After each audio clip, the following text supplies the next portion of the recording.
তারা সকলেই কাজের ইউনিফর্ম পরে আছেন, সবাই নিজ নিজ কাজ নিয়ে ব্যস্ত।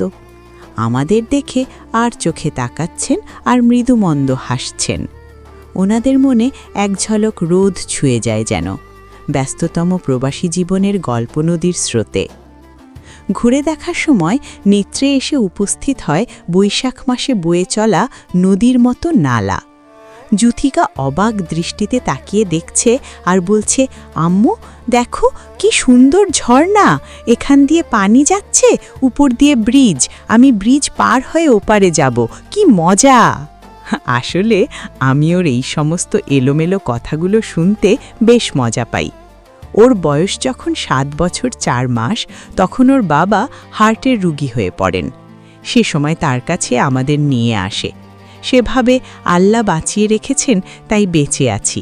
এখন থেকে মেয়েকে নিজের কাছেই রাখব, বাবার অভাব যেন না বুঝতে পারে, মন ভরে যেন আব্বু বলে ডাকতে পারে।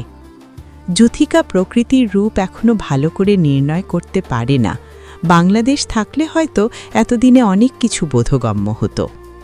এখানে বাসার দরজা তো দূরের কথা, জানালাও খুলতে পারি না, বিভিন্ন ধাঁচের প্রাকৃতিক ও সামাজিক জটিলতার কারণে।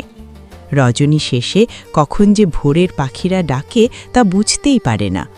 তেমন কোনো পাখি চোখেও পড়ে না, কবুতর এবং ঘুঘু ছাড়া। মাঝে মধ্যে দুপুরবেলা ঘুঘু ডাকে বিল্ডিংয়ের ছাদের উপরে, সেটুকুই শুনতে পাই প্রকৃতির করুণ দয়ায়। এবার যুথিকাকে বুঝিয়ে বলি, মামনি এটা ঝর্ণা নয়, এটা হলো নালা, ইস্তেরাহার শোভা বর্ধনের জন্য বানিয়েছে। হয়তো ভিতরে ঝর্ণা আছে, তাই পানি যাবার জন্য কৃত্রিম প্রকৃতি বানিয়েছে। ছোট ব্রিজের মতো করে বিভিন্ন রঙের ছোট বড় পাথর দিয়ে সাজিয়েছে, কিন্তু এটা ব্রিজ না, কৃত্রিম শ্যাওলার লতাপাতা লাগানে ফুল গাছ এবং গাছে ফুল পাখি এসব দিয়ে সাজিয়েছেন। দেখতে বেশ চমৎকার লাগছে। বাঙালি ম্যানেজার ও তার অধীনে কর্মরত বাঙালিরা তাদের চঞ্চলতার ভাব এবং চোখের ভাষা বোঝাচ্ছে হৃদয় জুড়ে হর্ষের ছোঁয়া ক্লান্ত শহরের ঝুম বৃষ্টি আধারের চাতালে। ম্যানেজারকে ডেকে একজন ওয়ার্ড বয় বললেন, স্যার, সামনের হলরুমে আগামীকাল বিয়ের অনুষ্ঠানের জন্য সাজানো হয়েছে, তাদেরকে নিয়ে দেখাতেন। ম্যানেজার ওয়ার্ড বয়কে জানালেন, ঠিক আছে, দেখাবো। তাই অন্য সাইডে না গিয়ে সামনের বিয়ের অনুষ্ঠান জন্য সাজানো সেই হলরুমে নিয়ে গেলেন। সত্যি অসাধারণ সৌন্দর্য হৃদয়ে আসন করে নিল।